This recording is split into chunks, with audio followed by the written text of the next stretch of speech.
E mais uma vez, mais uma terça-feira, a gente vai estudar um trecho, uma história de Jesus de Nazaré. Nós estamos estudando os milagres de Jesus, alguns que eu selecionei para que a gente tenha um olhar panorâmico sobre o que significam esses milagres e como é que Jesus atuava diante das pessoas e o que isso significa para a nossa vida. Eu sempre me interesso em entender o que esses milagres, essas histórias de Jesus, o que elas trazem de significado para a nossa vida e para a nossa existência. E esse exercício é que eu compartilho com vocês aqui nesse nosso encontro de estudo às terças-feiras. E todos são bem-vindos, todas são bem-vindas. Muito bom ter vocês aqui mais uma vez, tem sido muito bom.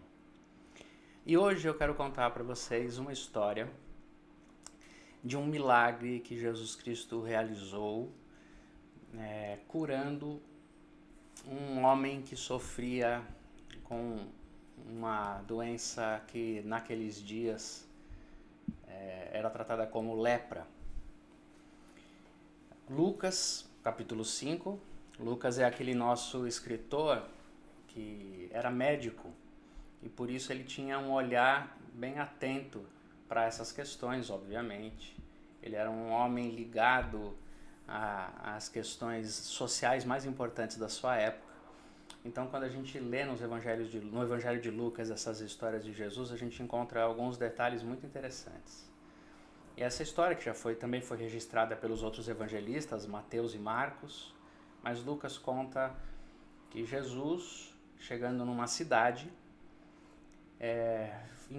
foi parado por um homem que vinha na sua direção, um homem que tinha o corpo coberto de lepra. E quando esse homem viu Jesus passando, prostrou-se na frente de Jesus com o rosto em terra e começou a pedir a Jesus, dizendo para ele assim: eu sei que se o Senhor quiser, o Senhor pode me purificar. Então Jesus estendeu a mão, tocou naquele homem e disse: eu quero, seja purificado. E imediatamente a lepra o deixou. Então Jesus falou para ele assim: não conte para ninguém o que aconteceu com você.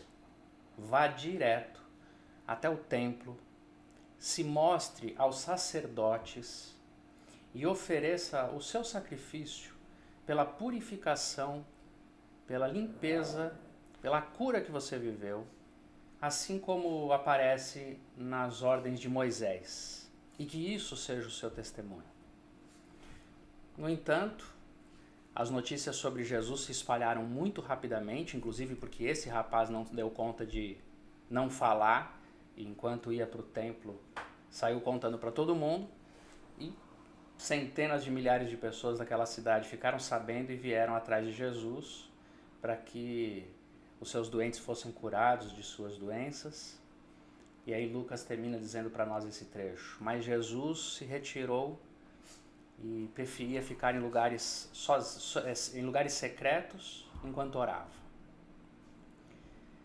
E quando Lucas nos conta essa história, ele fala traz pra gente detalhes muito humanizadores dessa relação. Um doente com lepra naqueles dias, ele podia desenvolver vários tipos de doenças de pele. Hoje em dia a gente tem uma gama muito vasta de explicações e de sintomas de doenças de pele, desde alergias até cânceres. A gente tem uma gama muito grande de entendimento sobre o que é doença de pele. Naqueles dias, todos eram tratados como leprosos, era o que eles conheciam. E por ser uma doença infecciosa e de muito alto contágio, o que acontecia é que todas as pessoas que desenvolviam sintomas de lepra eram expulsos da cidade e viviam nas regiões dos leprosários. Eram lugares para fora da cidade, que eram mais acampamentos do que qualquer outra coisa. Enquanto nas cidades havia um mínimo de estrutura urbana, nesses lugares eles acampavam, se abrigavam em cavernas, viviam à beira do deserto, já quase saindo dos limites da cidade. E eles viviam em comunidades autossustentáveis. Eles tinham que se relacionar só entre si e eles produziam algum tipo de alimento ali para sobreviver. E de vez em quando algumas dessas comunidades acabavam produzindo um alimento de boa qualidade, inclusive, porque eles se organizavam, viviam, quase como nos nossos dias, na nossa época moderna da história da humanidade, quase como um quilombo de pessoas que eram, os quilombos na história brasileira surgem por fugitivos e egressos da escravidão, gente que tentou viver na liberdade e construía suas comunidades de emancipação e autossustentabilidade, e os leprosos iam para esses lugares porque eram expulsos da vida urbana. E lá eles desenvolviam o que eles podiam desenvolver, um certo artesanato, um pouco de agricultura, e parte do seu produto eles tentavam inclusive comercializar nas cidades. Então era frequente a vinda deles à cidade, em número pequeno, em algumas pessoas. Alguns deles vinham, geralmente aqueles que não eram que não tinham uma doença tão desenvolvida. Agora, cada vez que eles tivessem que vir à cidade, eles tinham que entrar gritando. Eles tinham que entrar na cidade anunciando a sua presença.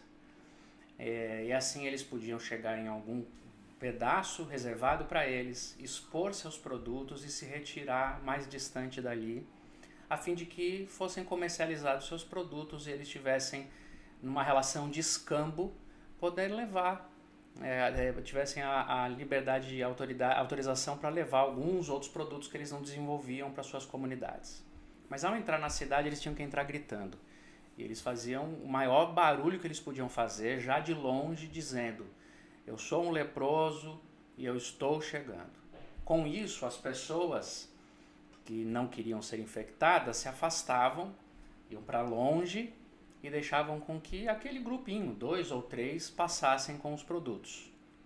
E era essa a mecânica da possibilidade de relação que havia entre essas pessoas. De qualquer forma, os leprosos eles eram tratados com toda a razão da lógica humana, com desprezo e com muito temor. As pessoas tinham medo deles, porque eles não sabiam qual nível de contágio essas pessoas poderiam oferecer.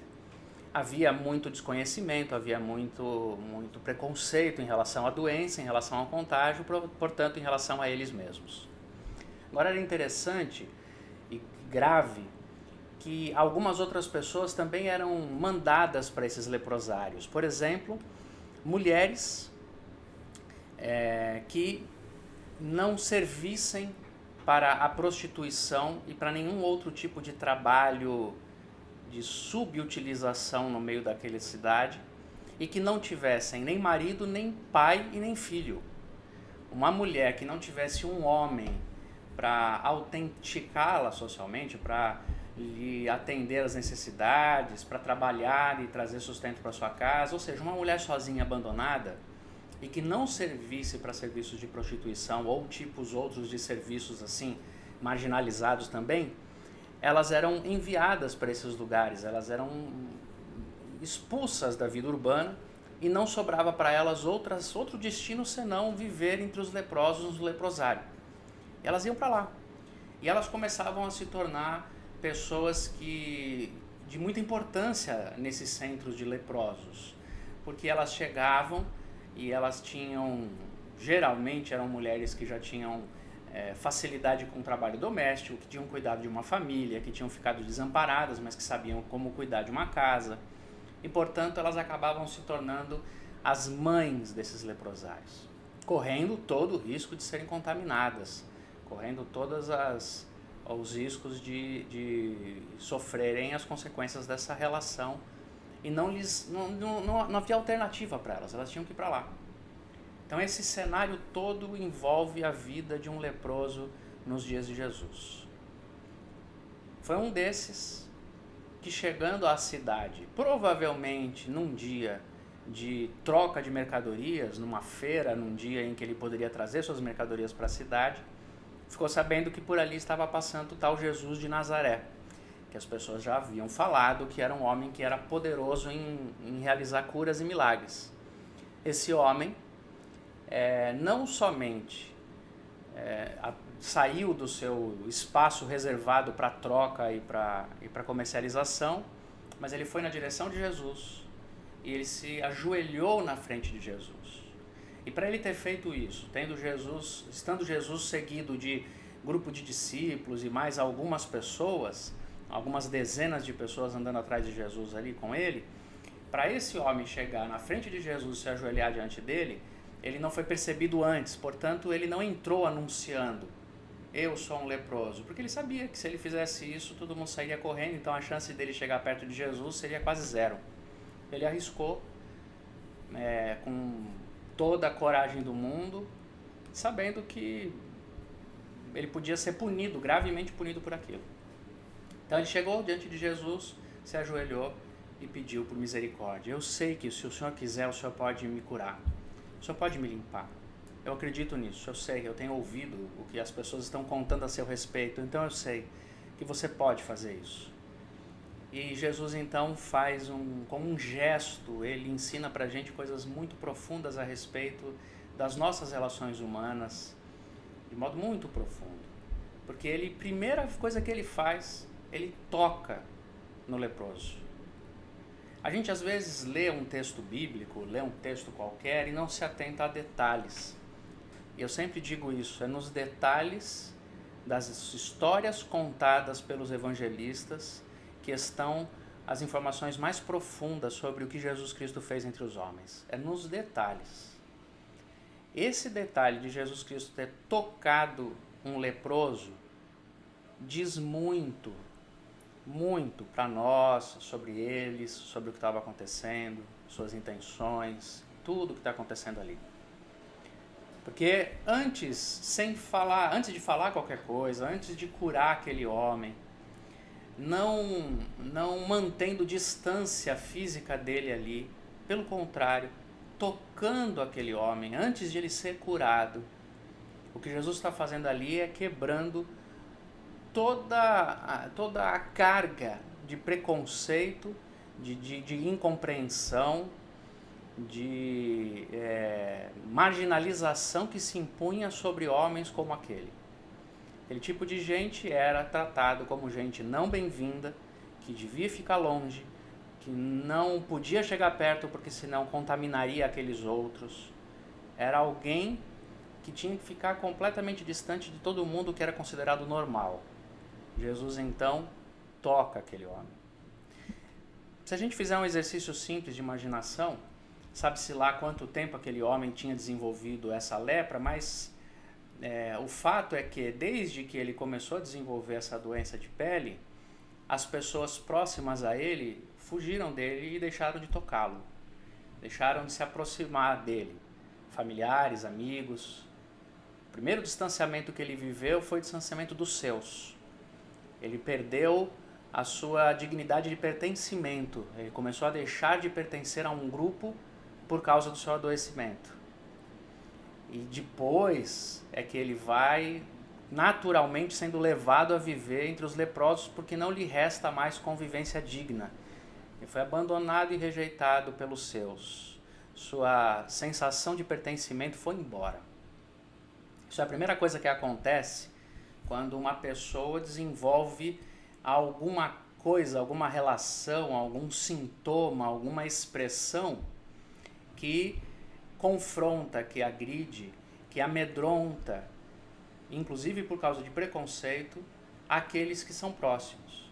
Ele é rejeitado. O seu senso de pertencimento vai embora. Isso é muito comum e muito próprio das experiências das pessoas que são rejeitadas por seu ambiente familiar, religioso, social, quando o seu sintoma de adoecimento, que é considerado como contagioso, por exemplo, esse sintoma aparece. Havia naqueles dias diversos tipos de doença de pele, como eu disse. Inclusive muitos inícios de lepra que não eram tão contagiosos como todos eles imaginavam. e que demandavam tratamento, cuidado. O tratamento para aqueles dias de uma doença como essa era baseado em ervas, em pastas, que alguém tinha que manipular e passar e cuidar, fazer troca de curativos. Era necessário que alguém se arriscasse, mesmo sem saber qual era o nível de contágio de cada um, porque nem todos tinham um contágio tão grande como se determinava naquela época, para fazer isso. O que aquele homem vive é, em primeiro lugar, um sentimento de não mais pertencimento, porque as pessoas ao seu redor, por causa de todo o seu desconhecimento, todo o preconceito, o isolam. Isso acontece sempre que a gente vive um tipo de expressão de vida que contraria os desejos, os anseios, as expectativas, o conhecimento comum de um grupo, de uma família, de uma sociedade. A gente não precisa ter lepra para viver isso. Basta, por exemplo, que numa determinada cultura, numa determinada época da história, uma mulher, por exemplo, demonstre ter um comportamento que não é adequado no mundo patriarcal que determina que todas as mulheres devem ser de um jeito só. Uma mulher que tem opinião forte, uma mulher que não deseja se casar, uma mulher que deseja se desenvolver profissionalmente, uma mulher que não deseja ser mãe, por exemplo. Por causa de todos os preconceitos que a gente tem, de todo o desconhecimento antropológico, psicológico, sociológico, religioso que a gente tem, a gente rapidamente isola esse tipo de gente. E isso aconteceu na história de muitas maneiras. Houve tempos em que na história da humanidade esse tipo de mulher era conhecida como bruxa. Na Idade Média, mulheres que tinham um comportamento que não era condizente com a submissão ao patriarcalismo era uma bruxa. Nos dias do início da psicanálise, a psicanálise nasce inclusive porque as mulheres eram tratadas como histéricas, elas eram tratadas como doentes só porque tinham expressões de desejos não satisfeitos numa estrutura moralista interrompida e engessada. Basta com que você seja assim e possivelmente você vai viver uma experiência semelhante. Fruto do desconhecimento que faz com que a gente seja afastado, deixa de pertencer a um grupo. Isso acontece com os homossexuais, que dentro de suas casas, que nos seus ambientes religiosos, nos seus ambientes sociais, são tratados como menos humanos, como doentes irreversíveis, como pessoas que, se inclusive estiverem no convívio social, podem contagiar os mais fracos no seu entendimento e fazer com que o mundo inteiro se torne homossexual. É assim que se crê de uma certa maneira. A gente pode fazer isso com esse tipo de gente. A gente faz isso com os projetos eugenistas da humanidade, a destruição de algumas raças, de alguns povos, de algumas culturas, o desprezo contra classes sociais consideradas inferiores. Nós temos muitos mecanismos de fazer com que as pessoas se sintam não pertencentes e excluídas. E o único caminho que lhes resta é se organizarem em seus grupos, em suas tribos. Viverem ora desprezadas e oprimidas e ora revoltando-se, rebelando-se, fazendo suas investidas contra a estrutura e contra a urbanidade. Foi o que esse homem fez nesse dia. Ele falou: eu não vou perder essa oportunidade, eu vou incomodar essa cidade aí, eu vou incomodar esse povo, porque eu também sou gente, eu também quero ter a chance de ser olhado por tal de Jesus de Nazaré. E aí a sociedade vive esse conflito, expulsar os que ela considera diferentes, expulsar o que ela considera menos humanos, expulsar aqueles que ela não compreende e, por não compreender, prefere que estejam longe, expulsá-los do que conviver, do que entender, do que se familiarizar, do que tentar ajudar, levando essas pessoas a viverem os polos entre o total desprezo por si, a opressão, o sentimento de inferioridade muito grande e as investidas, os levantes de rebeldia, de revolta, de incômodo contra essa sociedade confortavelmente hipócrita que isola aqueles que ela não compreende. Isso é um exercício que a humanidade sempre fez e que cada um de nós, em nossos grupos, nossa coletividade, nossos dias, precisa entender o quanto repete esses padrões. Há sempre grupos de privilegiados desprezando uma boa parte da população por todos os seus preconceitos, suas rejeições, suas ideias eugenistas, suas maldades. Sempre há esse tipo de coisa. Portanto, existem sempre grupos de não pertencentes entre nós. Quando esse homem chega diante de Jesus, Jesus o toca. Sabe-se lá há quanto tempo esse homem não recebe um abraço? Ele provavelmente recebia dos seus, dos outros leprosos. Por isso a comunidade deles é tão importante. Por isso que os grupos, os guetos, as tribos se tornam tão importantes, ambientes de sobrevivência entre iguais, que foram desprezados por uma urbanidade preconceituosa. Então eles se acertam lá na comunidade. Agora, há quanto tempo esse homem não recebia um toque físico, um abraço de um outro ser humano da cidade, considerado limpo, normal? Quanto tempo? Não sei você, mas se você ainda está vivendo a quarentena no mais razoável, na mais razoável necessidade de distanciamento, que ainda é necessário, ainda é muito importante. Aliás, é sempre bom lembrar esse tipo de coisa. Nós somos o país no mundo em que no auge da epidemia está tratando isso de maneira mais responsável do que a maioria dos países no nosso planeta.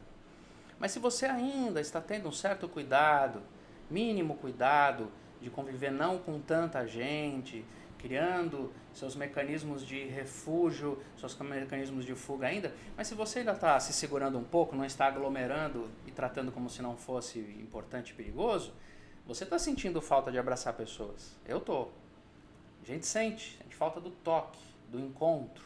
A coisa mais difícil é encontrar algumas pessoas que antigamente a gente encontraria, ou cumprimentar qualquer pessoa em qualquer lugar, eu que sou uma pessoa de toque, do abraço, e não poder nem estender a mão. São coisas que a gente viveu nesse período da quarentena. Agora você imagina a vida de um homem que, por causa deste estigma que carregava, não era tocado, abraçado por ninguém há muito tempo. Há muito tempo. Nós, humanos, somos seres gregários, nós fomos feitos para encontros. Nós não suportamos o isolamento durante muito tempo. Isso enlouquece a gente. Uma das formas de tortura mais usadas na história da humanidade é o isolamento. É a solitária, é a prisão sem que ninguém acesse, sem contato. Isso é a forma de tortura mais agressiva que há. Nós precisamos de gente. Nós precisamos que as pessoas nos olhem sem preconceito. Quando Jesus Cristo toca esse homem, ele está curando a alma desse homem. Ele está dizendo para esse homem que ele ainda é importante apesar da doença que ele tem. E que eu preciso arrumar um jeito de tocá-lo. Eu tenho que limpar-me do meu preconceito, eu tenho que me proteger para que não seja contagiado por algo que de fato venha a me contagiar. Eu preciso desenvolver alguma maneira de tocá-lo, eu preciso dar um jeito de chegar a ele. É isso que Jesus está falando. Porque todo ser humano precisa disso.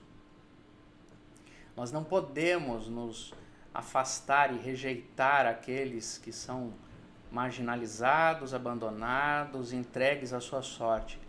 Há uma convocação de Jesus para nós como seres humanos. Nós perdemos a humanidade quando nós desprezamos as pessoas que não conhecemos. Nós precisamos tocá-los. O preconceito e o julgamento nos afastam das pessoas nos nossos dias, assim como o desconhecimento afastava os leprosos da convivência social. Ao invés de cuidar deles, era mais fácil empurrá-los para um leprosário. A gente faz isso assim também. A gente vai empurrando para a subvida, para uma experiência menos humana, todos aqueles que nós não compreendemos, todos aqueles que agridem a nossa normalidade, a nossa limpeza ética e étnica, A gente acha que essas pessoas vão estragar o nosso lugar, o nosso ambiente, o nosso habitat, e a gente tenta isolá-los cada vez mais. O nosso preconceito faz isso. E cada vez mais a gente vai criando esses ambientes parecidos com esse leprosário que que acontecia, que existia nos dias de Jesus. Antes de Jesus curar o corpo dele, que é o que vai acontecer também, o que Jesus está fazendo é curando a alma daquele homem, tocando, chegando perto dele, se identificando com ele, fazendo um movimento de humanização do outro. Você tem valor sendo quem você é. Você é um ser humano estando onde você está. Eu tenho amigos que fazem trabalho com moradores de rua, que inclusive eu aprendi há dias atrás que a expressão não é a mais correta, eles me ensinam a falar que há pessoas em situação de rua.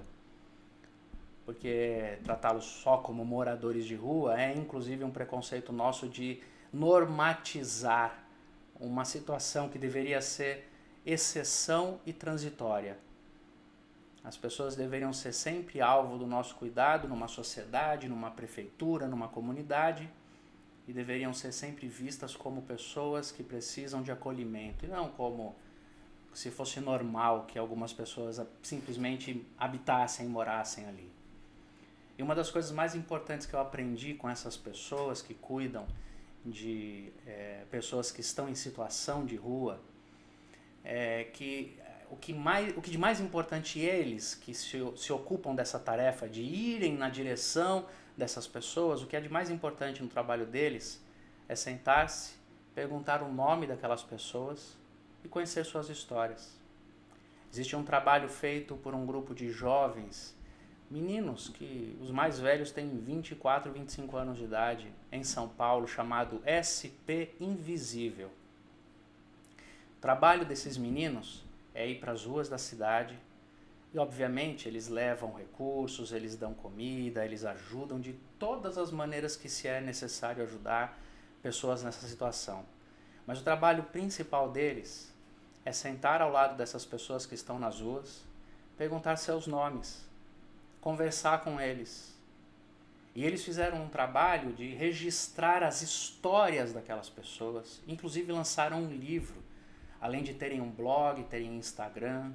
E esse movimento se espalhou pelo Brasil inteiro. Hoje existe SP Invisível, Rio Invisível, Fortaleza Invisível, Brasil Invisível. E a ideia deles é dar visibilidade para aqueles que eu e você tratamos como invisíveis, porque eles estão nos nossos caminhos, nas ruas.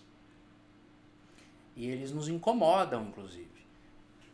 E a gente gostaria que houvesse um lugar só para eles, uma espécie de leprosário de morador de rua, um galpão.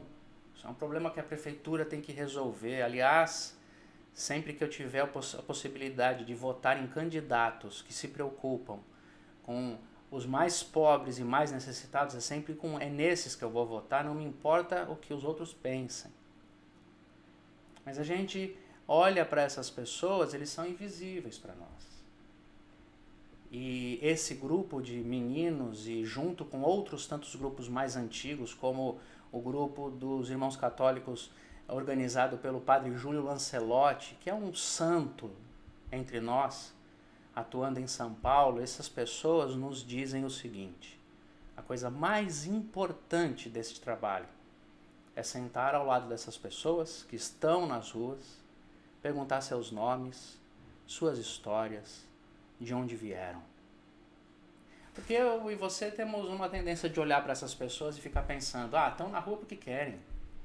Como disse a primeira dama de São Paulo, a Bia Dória, aquele ser execrável, que essas pessoas estão lá porque elas gostam de estar lá e assim elas tiram proveito dessa situação. Elas querem ficar lá, comer sem ter esforço.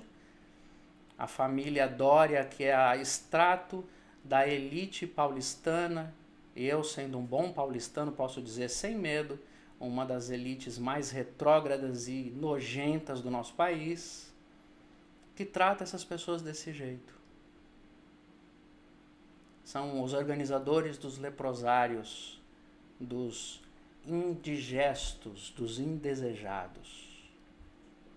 Esses meninos, esses homens nos dizem, a coisa mais importante é sentar e perguntar o nome deles. Conhecer sua história. Saber quem são. Tocar-lhes a alma. Dizer para eles que eles ainda são seres humanos. Eles só estão na rua e a culpa é nossa também. É do nosso sistema capitalista absurdo, desumano, em que um grupo de 40 pessoas, que são bilionários nesse país, ficaram 20 e tanto por cento mais ricos durante a pandemia. Essa culpa é nossa. Se existe leprosário, se existe uma tentativa frequente, ininterrupta, de isolar aqueles que nós desprezamos como sociedade, a culpa é nossa. A gente devia encontrar essas pessoas e dizer, você não é culpado de estar onde você está. Qual é o seu nome? Por que você chegou até aqui? A gente devia fazer isso com todas as pessoas que, de um modo geral, a nossa sociedade exclui, seja por motivos religiosos, e assim exclui mulheres, assim exclui grupos LGBTIs, assim exclui descendentes de escravos negros, assim exclui todo um grupo de pessoas nessa sociedade por todos os motivos, por todos os preconceitos, por todos os limites. A convocação de Jesus para nós é de humanização. Isso não tem a ver com religião, não. Isso tem a ver com coração e com alma. Começar a chamar os outros seres humanos de irmãos. Quando a gente chamar as pessoas de gente. Quando a gente entender que a solução para a criminalidade do país não é ficar prendendo mais negros, crianças e adolescentes em instituições de punição para manter limpas as ruas de Perdizes, Morumbi, Leblon e da Praia da Boa Viagem. Quando a gente entender que nós somos culpados de criar esse tipo de condição para que as pessoas sejam excluídas. Quando nós nos solidarizarmos como humanos e fizermos esse movimento que Jesus ensinou, a gente cada vez mais quebrar os próprios preconceitos, conseguir chegar perto das pessoas, todas elas, não importa quem sejam. Qual é o seu nome? Quem é você? Conte-me sua história. Me conta o que é ser um homossexual. Me conta o que é ser um travesti e viver na rua. Me conte. Me conte como foi que você se entendeu como ser humano. Me ensine. Deixe ver. Ao invés de eu ficar falando, me organizando para explicar porque é que o nosso país não é racista através dessas mentes de extrema direita pouco desenvolvidas, de gente que acredita até que a Terra é plana, que lê Olavo de Carvalho, vai esperar o quê dessas pessoas? Que chama Alexandre Garcia, Caio Coppola e Lacombe de jornalista sério. Como nós vamos entender um país desse?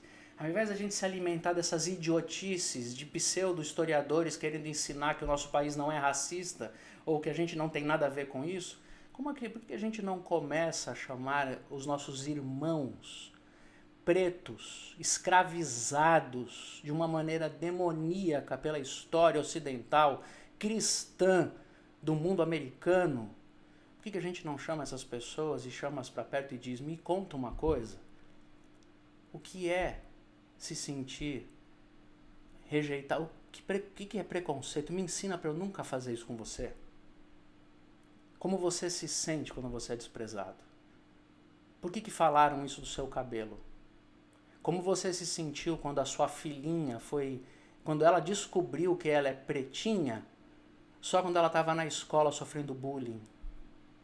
Me diz o que você sente quando as pessoas atravessam a calçada quando você está passando. Me conta o seu nome, me conta sua história, me ensina a ser gente. Deixa eu tocar você. Sabe por que isso que Jesus está fazendo é um projeto de humanização? porque a gente só se torna humano se a gente, ao tocar o outro ser humano, deixa com que a humanidade dele, que está sendo desprezada, oprimida, toque o nosso coração e quebre todas as barreiras que existem em nós. Não dá pra gente viver no mundo em que a gente vive e eu ler um texto desse aqui e fingir que isso fala sobre qualquer outra coisa. Não dá pra gente viver no nosso tempo, na nossa época, sem se doer por essa gente que sofre o que sofre. Especialmente porque existe um grupo de gente tão estúpida, tão maldosa, que assumiu o poder, que saiu do armário com a sua escrotidão e tem tentado normatizar o racismo, a misoginia, o preconceito, a homofobia, a violência contra os marginalizados, contra as minorias, por causa de sua representatividade política mórbida, genocida. Não dá para viver como se a gente estivesse numa fase de apenas voltar ao normal. Eu não quero voltar ao normal. O que eu desejo e o que eu olho e o que eu peço a Deus quando eu vejo esse texto aqui é que a gente consiga ser que nem Jesus, só isso. E que mais gente que nem Jesus apareça. E que a gente saia por aí assim perguntando o nome. Olha, deixa eu entender quem é você, deixa eu te conhecer. Me conta sua história. Deixa eu te abraçar. Deixa eu saber quem você é. E que isso nos humanize. E sabe o que eu acho extraordinário nisso? Que quando Jesus Cristo termina de fazer o seu milagre, ele vira assim para aquele homem e diz: não fala para ninguém não, vai direto para o templo e vai lá e pratica o seu sacrifício, o seu sacerdócio. Jesus não falou para esse rapaz ir para o templo porque Jesus queria manter a ordem sacerdotal do Antigo Testamento. Não. As mensagens de Jesus são fartas em mostrar para nós que templos, sacrifícios, rituais, isso aí tudo acabou, não tem importância, não precisava ir para o templo. Então por que Jesus mandou esse homem, só esse homem, ir ao templo e falar com os sacerdotes?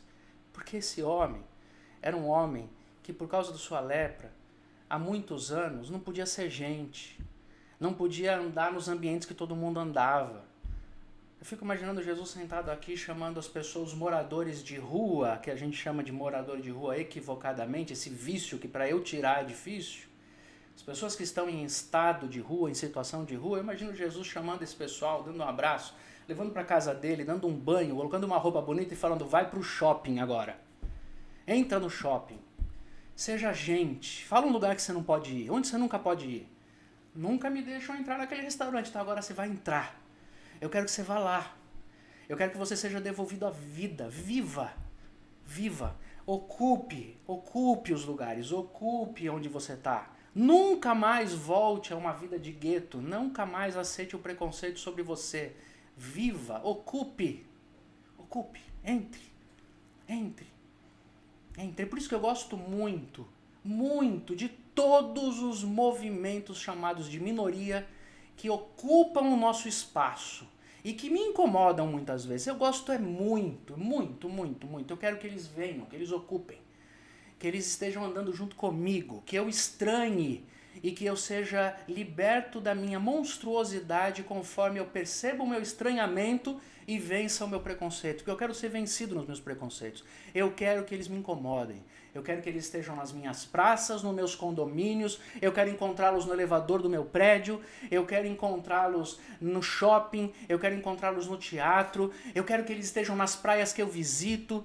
Porque eu não quero ser um ser humano tão tosco, que eu não consigo conviver com gente que eu acho de inferior status social na barraca ao lado, na praia comigo. Eu quero que eles ocupem a mesma praia, eu quero que eles me incomodem com o seu som, com a sua música.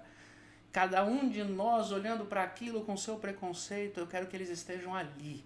Eu quero que Jesus lhes devolva a dignidade de gente, que eles tenham voz.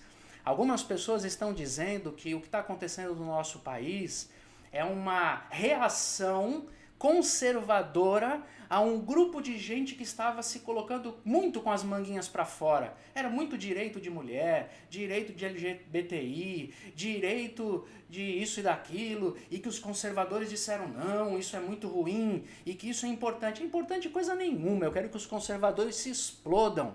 Eu quero que essas minorias ocupem as ruas, encham com suas demandas, com suas necessidades os nossos olhares, para que em assim vendo, quem sabe, a gente tenha o coração quebrado da nossa monstruosidade e a gente comece a tocá-los e chamá-los de irmãos. Não importa a condição que eles tenham, não importa quão diferentes sejam de nós, de mim, que eles choquem o meu preconceito e me libertem, porque eu só serei humano se eu conseguir tocá-los e for tocado por eles, como eles são. Por isso que Jesus falou para ele aqui, não fique falando para as pessoas agora, porque eu sei que o seu desejo vai sair dizendo para todo mundo, eu fui limpo, não faça isso. Corre para o templo, vai lá e pratica o seu ritual. E eu também creio numa outra coisa que Jesus Cristo fez aqui, que ele, ao falar para aquele homem, vá lá para o templo e entre lá e mostre o seu sacrifício, vai lá, esfrega na cara desses líderes religiosos, desalmados, gente sem amor algum, gente canalha que explora o povo e que está do lado de fascistas e genocidas na história, gente que se incomoda mais com o sexo dos outros do que com a fome das crianças. Vai lá e vai na frente deles e mostre a sua dignidade. Porque a dignidade humana projetada por quem um dia foi marginalizado sempre é uma afronta bem-vinda. Afronte-nos com a sua dignidade resgatada. Estou cansado de ouvir colegas, a pessoas que nem consigo mais chamar tanto de amigos e irmãos como antigamente eu poderia chamar, gente que ficou profundamente incomodada com o fato do filho da empregada entrar na mesma universidade que o filhinho dele, que faz vestibular, fez cursinho a vida inteira, também entrou.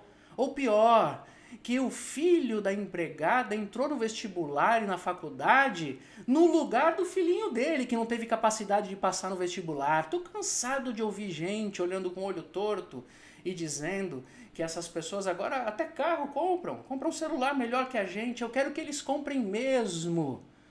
Eu quero que eles não fiquem nunca mais se sentindo menosprezados e dependentes. Eu quero que eles sejam emancipados na sua dignidade humana. Frequentem as mesmas praias, comprem os mesmos carros, viajem para Disney, como disse o ministro da Economia, tão em crise que até as empregadas podem viajar para Disney agora. Agora ninguém mais pode. Você que votou nele querendo dólar para o seu patamar, nem você mais pode ir. Eu e você, que é a classe média preconceituosa, a elite idiota desse país, tanto queríamos distância do filho da empregada, achando que éramos mais próximos dos bilionários. Eu queria dar uma notícia para você, nós estamos cada vez mais próximos ao lado do filho da empregada, porque agora nós estamos sem emprego, sem dólar, sem viagem, sem condição. Quem sabe o nosso preconceito cai por terra de uma vez por todas. Eu só quero que os meus olhos sejam convertidos pelo olhar de Jesus. E que eu chame de irmão aqueles que a sociedade diz que não são dignos. Que eu toque naqueles que a sociedade rejeitou. Porque é só isso que eu vejo num texto como esse de Jesus. E Jesus, para encerrar essa história, faz um dos movimentos que ele costumava fazer, que me importam muito e me chamam muito a atenção.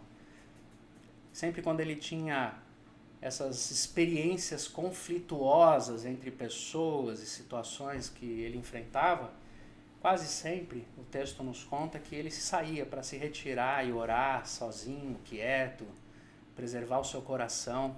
É um ato de autopreservação, um ato de colocar o coração no lugar e dizer: tá difícil mesmo, tá difícil. Não dá para viver nos dias de hoje sem dizer minimamente uma vez por dia. Tá difícil. Tá difícil. A gente pensa que vai melhorar um pouco e vem umas notícias que você fala: isso é meme ou isso é verdade? Que a figura mais importante da nação está fazendo. Não é possível. Não é possível passar o dia inteiro sem parar um pouquinho e dizer, sabe, não está certo. Isso é próprio de gente que considera verdadeiro o que o Nando Reis escreveu e a Cássia Eller cantava. O mundo está ao contrário. Será que ninguém está reparando? Não é possível, gente. Então Jesus se retirava dessas aglomerações que geralmente não tem muito significado e muito sentido. E ele se preservava, buscava o seu canto, se protegia e fazia isso num ato de denúncia, num ato de posicionamento. Eu vou me retirar um pouquinho aqui, ficar quietinho, porque o mundo está ao contrário e vocês precisam reparar. Isso que vocês querem não é normal. Não é normal. Não é normal que haja bilionários no mundo. Isso é um crime contra a humanidade, um pecado contra a existência. Não é normal. Não é normal que um ser humano tenha mais dinheiro do que ele e suas quarta, quinta gerações podem gastar, enquanto centenas de pessoas morrem de fome. Não é normal a gente toda vez ler a mesma notícia. Há um grupo de 4, 5 homens nesse país que detêm o patrimônio, a renda, o dinheiro que metade da população mais pobre desse país, o mesmo valor. 4 pessoas detêm o patrimônio aproximadamente de 20 milhões de pessoas. Isso não é normal, a vida não pode ser assim. A gente precisa se retirar, precisa colocar o coração no lugar e precisa dizer para as pessoas, de alguma maneira, eu não vou andar com vocês, eu não vou me aglomerar com vocês, eu vou festejar o quê? Não vou. Não vou, a vida não é para ser assim. Eu quero aprender a andar que nem Jesus, para os lugares solitários e orar. E para quem ficar preocupado comigo, fiquem tranquilos que o Alexandre consegue viver bem os seus relacionamentos e não fica sozinho, não. Fica tranquila comigo. Tá tudo bem. O que não tá bem é com o mundo e com as pessoas que estão sofrendo. Eu não estou sofrendo, devia sofrer mais, inclusive. Eu espero conseguir aprender a enxergar isso que Jesus enxergava. Porque mais importante... Aliás, para terminar, Jesus não precisava nem ter tocado aquele homem para ter curado aquele homem. Ele podia ter, de longe, ter dito assim, você está curado, meu filho, pode, segue o teu caminho, vai viver tua vida. Mas ele quis tocar aquele homem, ele quis que aquele homem fosse viver sua vida comum, ele quis que aquele homem se enturmasse na sociedade. O que coloca a gente numa outra questão bastante complicada, e com isso eu quero terminar dizendo o seguinte... Eu sou daqueles que acho mais fácil dar uma cesta básica de vez em quando para quem tem necessidade, dar uma roupa velha do meu guarda-roupa para quem está com frio, dar um trocadinho ou um lanchinho no farol para quem está passando fome. Aí eu vou para casa e me sinto bem, falo, nossa, estou ajudando aquelas pessoas. Mas o que de fato é necessário é que eu seja um daqueles no mundo que lute para que as pessoas não precisem da minha cesta básica. Para que elas sejam resguardadas, protegidas e emancipadas por todas as formas possíveis. Porque cristianismo e evangelho não tem a ver com dar esmola, tem a ver com dar dignidade. Então eu quero cotas reparadoras que tirem os meus filhos privilegiados do seu privilégio e chegue nas cabanas, nas palafitas e nos barracos mais abandonados desse país. Eu quero. Não quero poder da cesta básica. Eu quero que as pessoas tenham dignidade. Eu quero saber quem elas são. Quero que elas sejam tratadas com a sua dignidade. Esmola é alívio de consciência de classe média. Eu não quero isso. O que adianta as pessoas se reunirem e darem uma cesta básica aqui, de lá, para ajudar uma assistência social em algum lugar, depois se reunirem na mesa e começarem a falar o seguinte: olha como estão os nossos dias, empregada doméstica agora tem direito ao 13º, a férias, como que vai ser? Como que vai ser? A gente não quer que elas cresçam, que os filhos delas vão para a faculdade. O que a gente quer é poder dar roupa velha para elas, para se sentir bem com a nossa própria religião vazia. Quem vê Jesus nesse texto deseja outra coisa. E quando a gente entende isso, a gente começa a olhar para o lado e ver homens e mulheres que, enquanto eu estou falando aqui, estão agora, de fato, tocando, conversando, se aproximando e emancipando as pessoas que mais precisam do Evangelho de Jesus. Que Deus nos abençoe. Que Deus tire de nós todo o preconceito, todo o desconhecimento, toda a ignorância. Que Deus nos abra os olhos para um momento histórico que nós estamos vivendo, de uma vez por todas. Que Deus nos chame à responsabilidade de humanização, que a gente seja mais humano. Só com humanização é que a gente vai reverter o processo de destruição e malignidade que a nossa geração está começando a viver. Que Deus tenha misericórdia de nós e que nos abençoe conforme a gente olha para aqueles que Ele quer olhar e toque naqueles que Ele quer tocar e chegar. Amém? Se você quiser escrever no nosso bate-papo, é agora.